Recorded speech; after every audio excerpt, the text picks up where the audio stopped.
All women are different, but they are all women. This video is androcentric from a men's point of view and is presented as opinion, commentary, and debate. Expressing opinions is not violence. These are ideas to challenge, question, and argue in public, because classical liberalism relies on the First Amendment for its dialectic. If you are a feminist, then consider this. If patriarchy truly existed as claimed, feminism could not. And if all men are trash and women are equal to men, then what are we to conclude? Women will die for their children, men will die for their wives and children. And God chose to die for all mankind. Authority rolls up with responsibility. If this framing of facts offends you, click off to a cute cat video. Proceeding further will expose you to gamma bias and criticism directed at ideas, claims, institutions, not at any individual's virtue or dignity. Our method follows the 7 liberal arts: the trivium, grammar, logic, rhetoric, and the quadrivium, arithmetic, geometry, music, and astronomy, and the transcendentals, the good, true, and beautiful. If this framework is not for you, feel free to exit now. It's no disgrace. Women are wonderful. God bless America. Men are great. Feminismus delendis est. Kluk.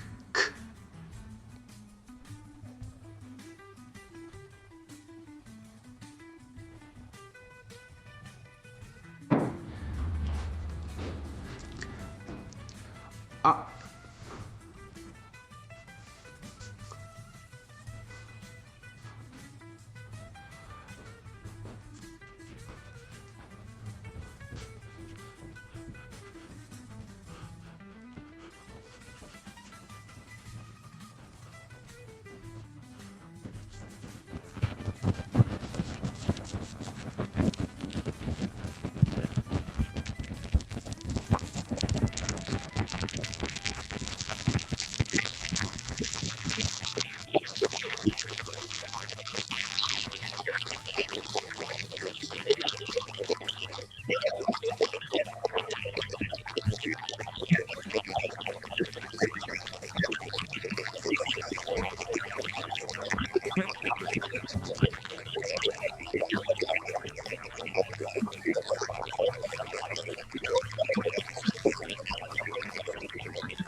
Friflin, here's a thinking process. Analyze user input minus book title minus cultural enrichment, empathy, or weakness. Tone, style, zealously androcentric, systematically unpacking Western patriarchal traditions, tracing etymologies, exposing dogmas, fallacies, epistemology, analyzing male coding rightism as natural law genesis logic, denouncing leftism as female-coded BPD, NPC zombie conspiracy, leveraging CTMU, Manichaeism, Judeo-Christian Western canon, high rhetorical intensity, 100x Tate Villar, it CAS tour, logician, rhetorician, mansphere, messiah style, grammar, logic, rhetoric focus, syllogisms, definitions, cost ledgers, fruit tests, spiritual civilizational restoration, additional bits, red-pilled counter-reformation, unholy trinity, postmodernism plus critical theory plus feminism, spiritual war on common sense, developmental arrest, a call, Keegan, Kohlberg integration, male praxis, counterspells, maxims, task, write one viral Substack title and subtitle separated by exactly one colon in the whole output. Do not use a colon inside the title or subtitle. Sell the integral theory angle, the developmental arrest, and the grow up, wake up remedy for men. Output only title and subtitle. Write. I once watched a grown man, a competent engineer, a builder of systems, come apart because a woman in a DEI workshop called his thinking rigid. She said it with a smirk, the way a sister tests a brother, and instead of firing back or laughing, he flushed, stammered, and demanded a formal apology through HR. He had forgotten or never learned the ancient art of taking a hit and keeping his feet. That reaction is not politics, it is developmental arrest. Here is a man whose ego is mortgaged to institutional approval, who cannot distinguish a social jab from an assault on his being, who has internalized the therapeutic state fiction that feeling wounded is being wronged. The same ideology that invented psychological safety as a protocol has produced men who genuinely cannot tolerate the friction that forges steel. But mockery is not the answer. Contempt for the broken is itself a symptom of the same disease, the refusal to see a man's collapse as a call upward. The roiling chaos of modern institutional life, all that churning noise and turbulence, is not merely something to endure or ridicule. It is a furnace. Every DEI ritual, every HR inquisition, every playground of ideological possession is also a curriculum, if you have the spine to read it correctly. The error, playfully insulting him. Does he get offended? The situation? In a corporate DEI workshop, a male engineer is playfully teased by a female facilitator for his rigid binary thinking regarding a project timeline. Instead of engaging with the humor or correcting the factual inaccuracy, He experiences a physiological stress response, flushing, stammering, interprets the T's as a systemic erasure of his competence, and demands a formal apology mediated by HR, citing psychological safety protocols. He fails to distinguish between playful social calibration and genuine hostility, revealing an arrested need for external validation to sustain his self-worth. Core contradiction: it demands free expression and critical thinking while enforcing a rigid orthodoxy where any deviation from the group's emotional consensus is punished as oppression, effectively replacing truth with comfort. Case vignette. The fluorescent panels hummed their corporate vespers over conference room 4B. 26 bodies rearranged themselves into a semicircle of ergonomic chairs. The facilitator, Priya Sundaram, a woman in her late 30s with a McGill lanyard and a scarves game that suggested she'd once read a textbook about confidence, stood at the front beside a flip chart that read, in violet marker, PSY Schlogical Cepheti, a shared practice. Marcus Webb, 31, senior reliability engineer at Calden Technologies, had chosen a seat near the exit. Not because he planned to leave. He'd never left anything early in his life, which was part of the problem, but because proximity to a door made the room feel slightly less like the inside of a mouth. He held his mandatory reflection worksheet at arm's length, as though it might transmit something. Priya was walking them through an exercise she called Comfort Stretch Panic. Draw your comfort zone, then your stretch zone, then the panic zone, then place a sticker where you were today. Marcus had drawn 3 concentric circles with the mechanical precision of someone who understood load-bearing tolerances. He'd placed his sticker dead center of the comfort zone. He felt, paradoxically, that this was an act of courage. Marcus, Priya said, scanning the room with the practiced warmth of a person who'd done 200 of these workshops, you put your sticker right in the middle. That's interesting, a lot of engineers do. A few laughs, not cruel, the kind of laugh a room makes when someone says something everyone recognizes. I like to be accurate, Marcus said. His voice was level. He'd rehearsed level. Of course you do. But I wonder, is that accuracy, or is that what we call binary rigidity? She made air quotes, smiled, and turned to the room. This is a great teaching moment. Marcus, I'm not picking on you, I'm inviting you, but some of us, especially those of us socialized in heavily technical environments, tend to collapse ambiguity into binaries. Comfortable or not, right or wrong, accurate or inaccurate. And that can be a real barrier to inclusive collaboration. She said, inclusive collaboration the way a priest says, peace be with you, a formula that insulated the speaker from examination. Marcus's face did something he did not authorize. A red tide began at his collar and climbed. He felt it climb, he was aware of it climbing. This meta-awareness made it worse. His hands, which had been steady through a root cause failure analysis involving a leaking coolant pump at 3 a.m. 2 weeks prior, now performed a small, involuntary adjustment to his worksheet that he would replay for the next 72 hours. I don't think that's accurate, he said, but the sentence came out differently than it had in his rehearsal, which had occurred in the shower that morning. It came out half-swallowed with a click at the end, like a man trying to clear his windpipe. Priya tilted her head. A head tilt, Marcus would later explain to his brother over the phone, that suggested concern for a patient. I appreciate that pushback, and I want to sit with it. But I'd also gently invite you to notice your reaction to being seen. To a playful challenge is itself data. What's coming up for you right now? I don't. That's not a challenge. He heard himself say the word challenge with the cadence Priya used for it, as though he'd been colonized by her grammar.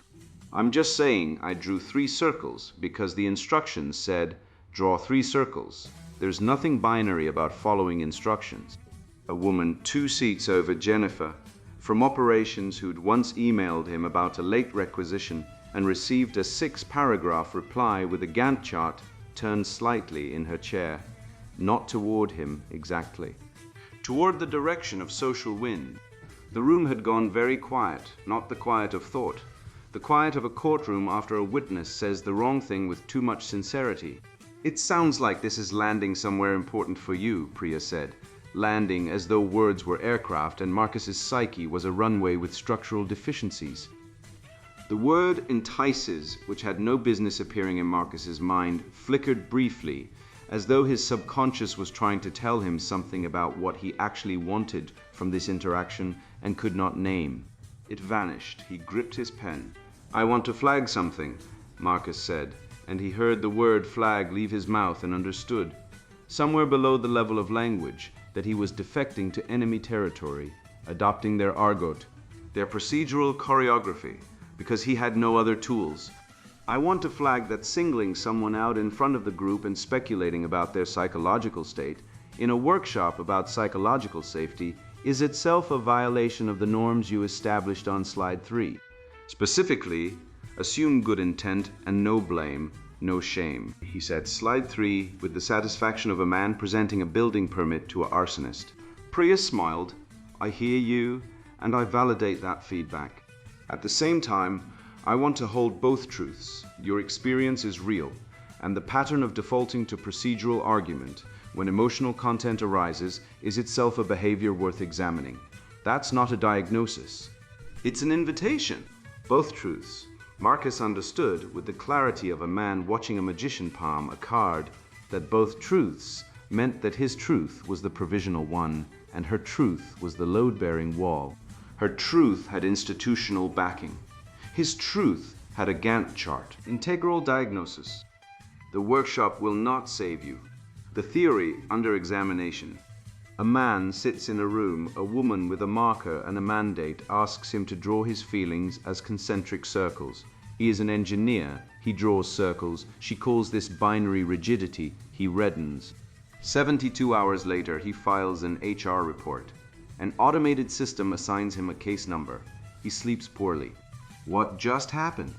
The theory under examination is not Priya Sundaram's flip chart exercise, though that deserves its own autopsy. The theory is the entire architecture of emotional life that made Marcus Webb's reaction possible. The architecture that tells a grown man his discomfort is an institutional event, that a woman's mild tease is a wound requiring adjudication, and that his self-worth is a tender organ to be shielded by protocol rather than forged by friction. The theory is this: psychological safety, as currently deployed in corporate and educational environments, is not what it claims to be. It claims to be a practice of mutual respect that enables honest communication. In application, it is a liturgical system that replaces the old religious vocabulary of sin, repentance, and redemption with a new one: harm, safety, processing, and accountability, but without the old religion's insistence that you eventually grow up and stop being the center of the universe. The etymology tells the story before the story does. Safety comes from the Latin salvus, whole, uninjured, intact. It shares a root with salvation. The workshop is not secular. It is a church service where no one is saved because no one is allowed to name the actual disease, the atrophy of the male soul under conditions of institutional mothering. Psychological, from psyche, the soul, safety, wholeness.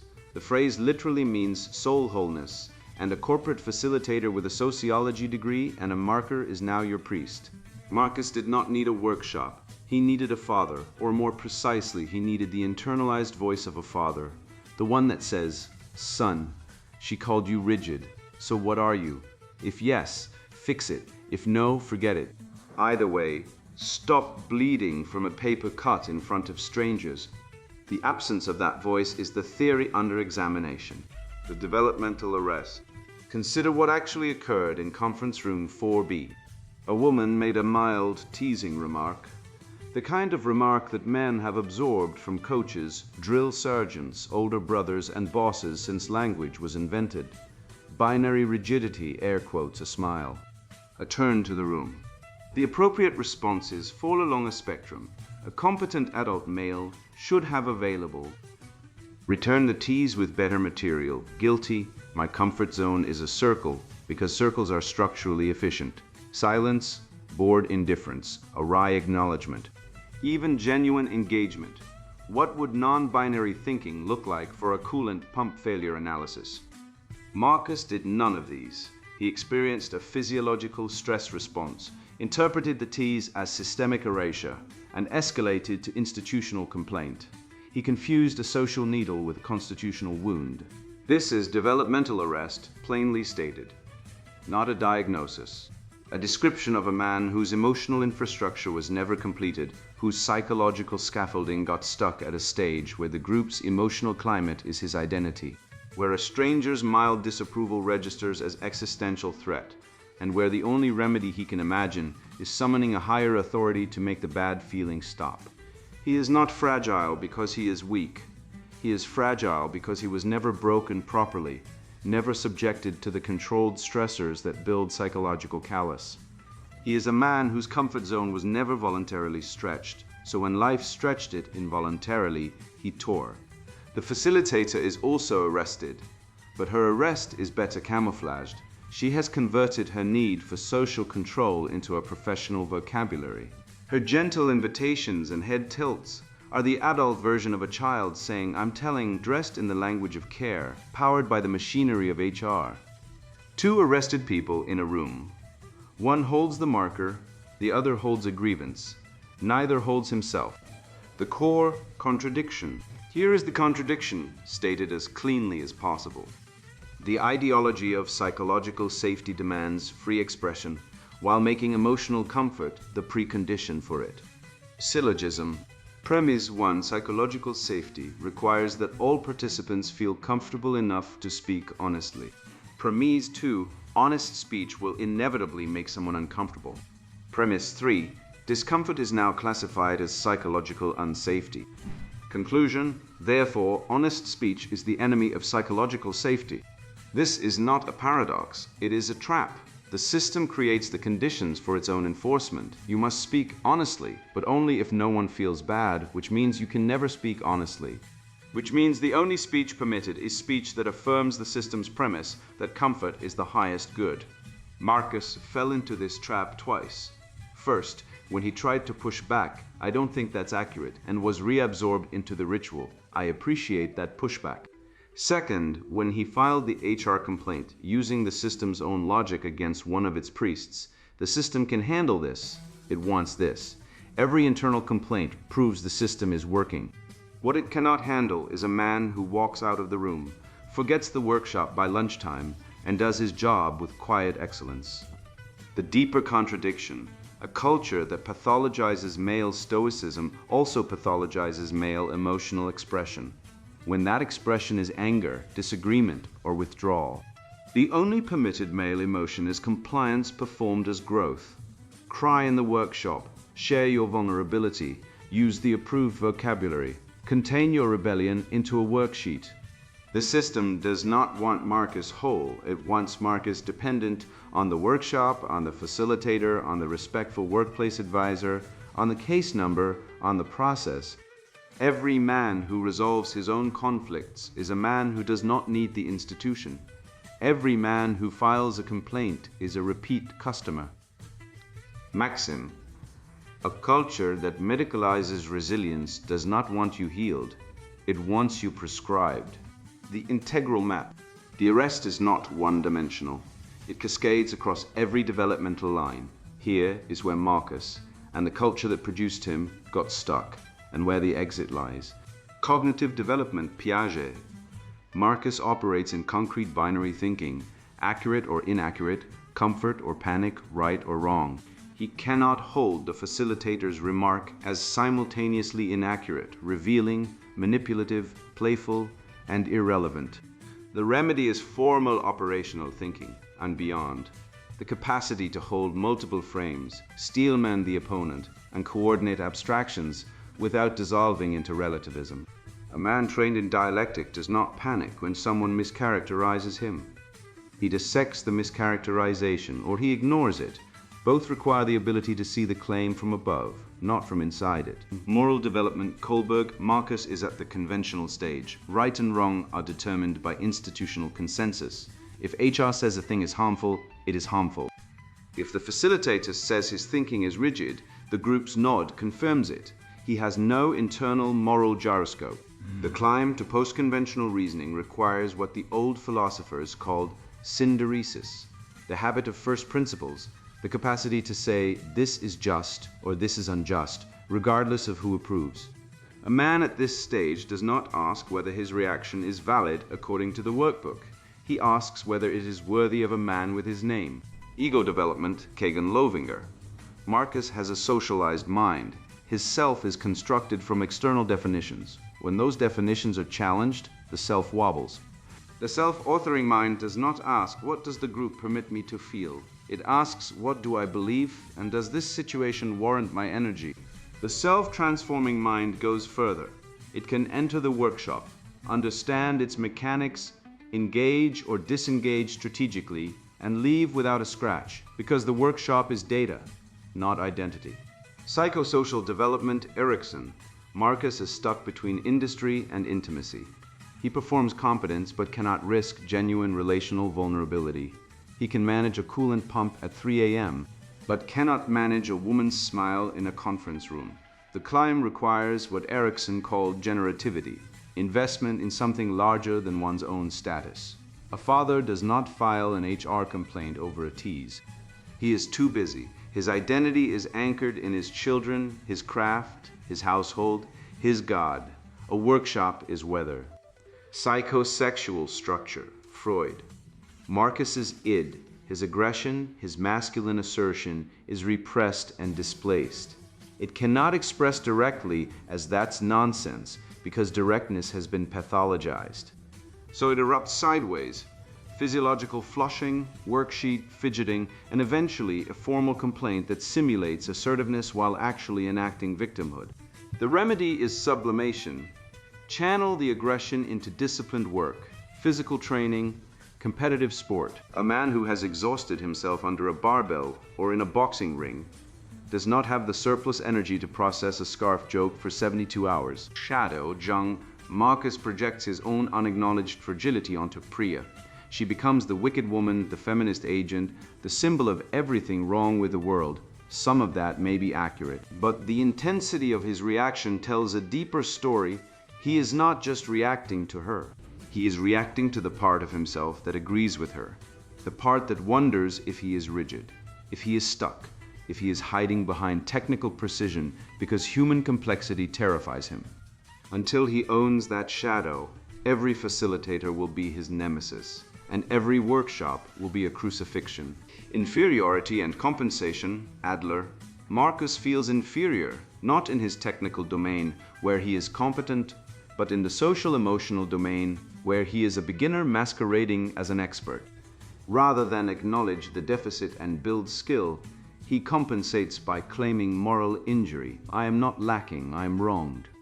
The remedy is honest self-assessment and what Adler called social interest, contribution to others through genuine competence, not performed virtue. A man who serves his community through tangible skill does not need a workshop to validate his existence. Spiral dynamics, Graves. Marcus is trapped between orange, achievement status, proof of competence, and green, consensus, sensitivity, inclusion. The workshop is a green memoiral ritual. His engineering precision is orange. His HR complaint is a green move, using the system's language of harm to win a status game. Neither stage is sufficient. Second-tier thinking, yellow turquoise, recognizes that the workshop is a system with incentives, that the facilitator is an actor with interests, that the vocabulary is a tool of governance, and that the appropriate response is neither compliance nor counter-complaint, but strategic disengagement and parallel institution building. Needs hierarchy, Maslow. Marcus is stuck on esteem, needs, the need for respect and validation from others. He cannot move toward self-actualization because his energy is consumed by the question, what do they think of me? A self-actualizing man is not indifferent to others' opinions. He is simply oriented toward a target that makes most social opinions irrelevant. He is building something. The workshop is a fly on the wall of the cathedral. Faith development, Fowler. Marcus has a synthetic conventional belief system. His worldview is borrowed from the institutional matrix, corporate values, HR policies, Netflix narratives.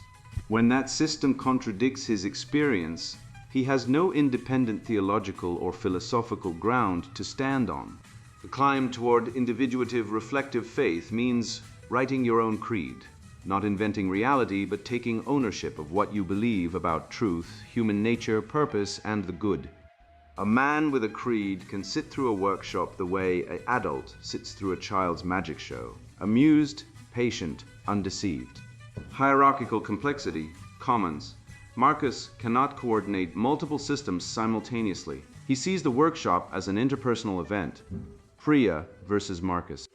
A more complex mind sees it as a systemic event, a bureaucratic apparatus enforcing ideological conformity through ritualized emotional exposure. Staffed by middle-class professionals whose livelihoods depend on manufacturing demand for their services, embedded in a legal historical framework of employment law, corporate liability, and cultural revolution. Seeing the system does not require paranoia. It requires competence in abstraction, structures of consciousness, Gebser. Marcus is trapped in the mental rational structure's binary mode, this or that, safe or unsafe, right or wrong. The integral structure recognizes that reality is perspectival, layered, and temporally dynamic. A tease is a tease, a power move, a teaching moment, a failure of the facilitator's own stated principles, and an irrelevance all at once.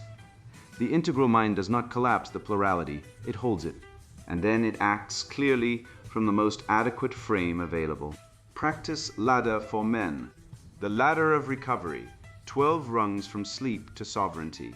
Rung 1, name the trigger, not the world. Today, write down the last 3 things that made you angry.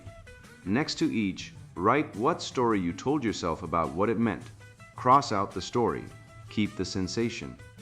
You have just practiced Freudian ego over ID regulation, Stoic epoche, and the trivium's grammatical step. Define what actually happened before narrating what it means. Rung 2, separate play from combat. Today, recall a moment a woman, a boss, or a colleague teased or challenged you. Ask, was this an attack on my being or friction against my persona? If your worth survived the moment physically, the threat was to the mask, not the man. This is Jung's persona shadow distinction in kitchen table practice. The persona bruises, the self endures. Rung 3, build one room of objective competence. Today, spend 45 minutes on a craft where the bar is impersonal, lifting, coding, carpentry, sparring a language. In that room, your feelings do not negotiate with gravity or syntax. This is Wilber's upper right quadrant. Behavioral, measurable, undeniable. Piaget's concrete operations ground you in results that do not care about your mood. Rung 4, write your creed on 1 page. Today, write 5 lines you believe are true about being a man, a father, a citizen, and a son, regardless of who approves. Sign it, date it. This is Keegan's self-authoring mind booting up. You have just refused to let the socialized mind rent space in your skull for free. Rung 5, sit with the sting without sending the messages. Today, when the impulse to correct, defend, or report hits, wait 24 hours. If the urge survives a full day, act. If it evaporates, it was ego, not duty. Kohlberg Stage 5, principle over applause. Adler would call this the courage to be imperfect in public. Rung 6, test every slogan at the kitchen table. Today, take one fashionable phrase, safe space, emotional labor, toxic masculinity, and translate it into plain English a working father in 1955 would understand. If it sounds like newspeak, name what it hides. This is Gebser's mental structure clarity, rejecting integral structure fog, the trivium's logic step. Does it cohere? Rung 7, do one hard thing you cannot fail. Today, fast for 18 hours. Take a cold shower, walk 6 miles in silence. The body cannot virtue signal to itself. Maslow's deficiency needs trap dissolves when you voluntarily meet adversity and find it survivable. Erickson's industry stage reawakens, I can do hard things and remain standing. Rung 8, Steelman, the person you dislike most. Today, write the strongest possible version of your ideological opponent's argument, stronger than they would make themselves. Then find its single weakest joint. You have just exercised Commons's hierarchical complexity, holding and coordinating multiple abstractions. Most men cannot do this. Their loss is your edge. Rung 9. Spend 1 hour with no screen and no noise. Today, sit, walk, or pray for 60 minutes without consuming content. The anxiety that surfaces is the socialized mind panicking without its feed. Stay until it quiets. Fowler's individuative reflective faith begins where external script ends and interior conviction must stand alone. Rung 10. Correct 1 man in private, encourage 1 in public. Today, find a brother doing something right. Say so where others can hear. Find a brother slipping. Tell him alone, plainly, without euphemism or ceremony. This is spiral dynamics, integral tier reciprocity, Erickson's generativity, and the Aristotelian virtue of philia, civic friendship between men who sharpen one another. Rung 11. Take 1 inferhargy of your shadow. Today, name the trait you despise most in others. Now find 3 instances in the past month where you expressed it mildly, indirectly, but recognizably. Own them aloud to 1 trusted person. Jung said, "What we do not bring to consciousness returns as fate." You are rewriting the script. Rung 12. Do 1 duty no one will see and no one will thank you for. Today, fix something broken, pay a bill early, carry someone's burden quietly, guard a threshold, mentor a boy who will forget your name. Maslow's self-transcendence, Keegan's self-transforming mind. Fowler's conjunctive faith, the trivium's rhetoric made flesh, a life that speaks without needing a microphone. Maxim, the boy reacts, the man responds. The father builds, the patriarch transmits, climb 1 rung, then climb again. Compact stage map. Wilbur, Akal, stuck in subjective feelings and behavioral compliance, neglecting systemic structures. Upward, engage in objective work and integrate all 4 quadrants. Piaget, stuck in concrete binary thinking, unable to hold multiple perspectives. Upward, train in formal logic and dialectics, Steelman opponents. Kohlberg, stuck in conventional moral reasoning tied to group approval. Upward, cultivate a principled conscience through voluntary hardship. Keegan, stuck in a socialized mind that dissolves when the group narrative is challenged. Upward, develop a personal creed and practice daily silence. Erickson, stuck at industry or intimacy with performance anxiety and fear of vulnerability. Upward, commit to long-term generative roles like fatherhood or mentorship. Freud, stuck in ID-driven reactivity masked by superegoic guilt. Upward, sublimate aggression through disciplined work and delayed gratification. Jung, stuck projecting fragility onto women and institutions to avoid owning weakness. Upward, do daily shadow work by journaling disproportionate anger.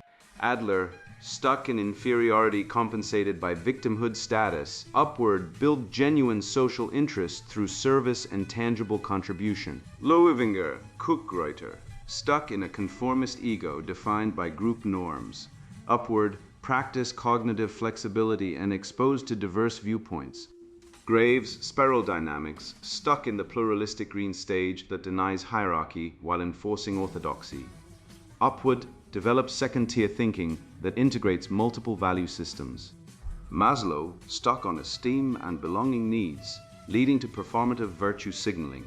Upward, pursue self-actualization through creative, meaningful work and service.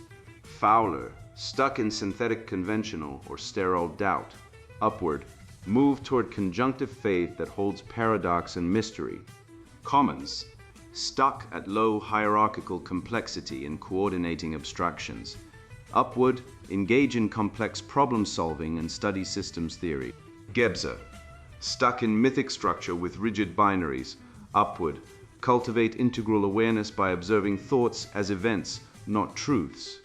Trivium, stuck knowing the words but lacking logic and rhetoric to connect them. Upward, master grammar, logic, and rhetoric to define, reason, and persuade with truth. I have given you the diagnosis, the anatomy, the full post-mortem of a civilization that lost its nerve. Now I give you the prescription, and it is not a hashtag, a ballot initiative, or a 5-point policy paper. It is a ladder, 4 rungs. You climb it alone in the dark, before dawn when no one is watching and no one will give you credit. That is precisely why it works. Grow up, put away the toys of perpetual adolescence, the porn, the grievances, the dopamine loops, the waiting for someone to notice your pain and validate it. Your pain is real. So is everyone's. Maturity begins the moment you stop merchandising your suffering and start converting it into competence. A boy demands the world adjust to his feelings. A man adjusts his capacities to meet the world's demands. Choose. Wake up. Open your eyes to the architecture of unreality that surrounds you, the redefined words, the inverted values, the slogans masquerading as ethics. See how safety means submission, how inclusion means exclusion of truth, how compassion has become a weapon. But do not stop at seeing the trap in the culture. See the trap in yourself. Notice when you flinch at a woman's tease, when you reach for institutional protection instead of internal resilience, when you confuse hurt feelings with moral injury. That moment of automatic reactivity is where your growth was arrested. Notice it, name it, walk through it. Sponsored book, Cultural Enrichment, Empathy or Weakness. If you've ever been called privileged while working 60-hour weeks to fund some bureaucrat's gender studies degree, if you've watched sons get drugged into compliance by feminist educators, if you're tired of being the villain in a story where you're the one getting robbed, stop reading. Put this down, go binge Netflix's latest man-hating documentary instead. Still here? Good. What follows is 300 pages of unvarnished biological truth, financial autopsy reports, and battle plans against the genocracy. We'll dissect how 73% of male suicides post-divorce get buried as toxic masculinity statistics. You'll learn why 90% of workplace deaths happen to men feminists ignore. I'll show you receipts proving 40% of domestic violence victims are male data the CDC tried to memory hole. This isn't self-help. This is societal chemotherapy. We're excising the Marxist feminist tumors that turned marriage into alimony slavery, schools into estrogen factories, and governments into surrogate husbands funded by your labor. The chapters ahead will arm you with everything from fighting false rape accusations to boycotting OnlyFans' simp economy. To the ally males clutching their pronoun pins, run. This book will melt your virtue-signaling face off like the Ark of the Covenant. But to the construction worker getting drained by child support for kids he never sees, to the engineer labeled creepy for approaching women, to the teenager getting Adderall doped into beta submission, welcome home. Your liberation starts on page 1. The system wants you weak, confused, and begging for scraps of approval. I'm here to remind you that lions don't negotiate with hyenas. Let's hunt. Cultural Enrichment, Empathy or Weakness, written by Conrad Riker. Buy now, links in description.